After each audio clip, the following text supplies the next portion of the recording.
you can imagine, every single conversation turns into a sermon. Whenever you do something, you know that you're going to get a lesson out of it. But as a child, I used to think this is so boring, why are they doing this? But now that I'm grown up, I realize that the woman that I am today is all because of those little lessons that they always implanted in me, and I can stand here confidently because of that.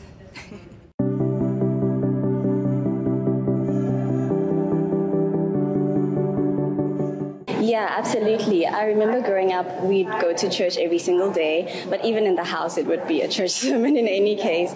And as a child, it wasn't always the best part, but I think now that I look back, I'm very grateful because it helps me to be confident. And you know, before I do anything big, I pray, and that kind of centers me. So I'm very grateful that my parents kind of taught me that, and to be religious and to have faith. You know, and they always told me that the core of it all is really love. Because a lot of times with religion, we know that people have their differences, but my parents taught me that it's always about love and forgetting all the rules, but always leading with love.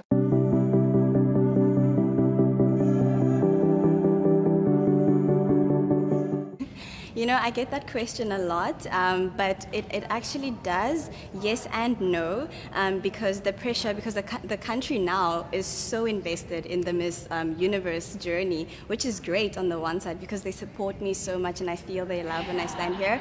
But on the other side, I know that I'm in good hands, and I also know that it's possible, because if women from South Africa with similar backgrounds to mine could walk this journey and become successful, then I know that I can also do the same.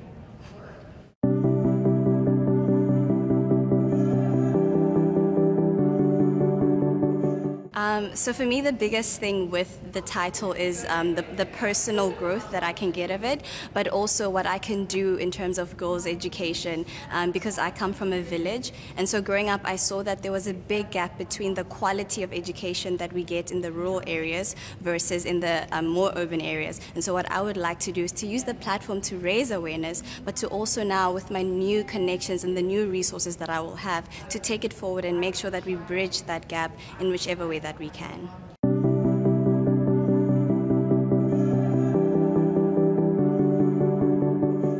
That was really huge, and I remember there was a time in my first year where I also felt like it's so difficult. Who do I think I am that I can do this, you know, because I've never seen it been done in my family. And that's also why representation matters so much to me, because I've seen that when you don't see things being done, it's really hard to do them. But I also decided that it's going to be my responsibility to then be the first, so that my nephews and my nieces and the children coming after me know that it is possible, and I can stand here and speak, you know, confidently because of my education as well. Yeah.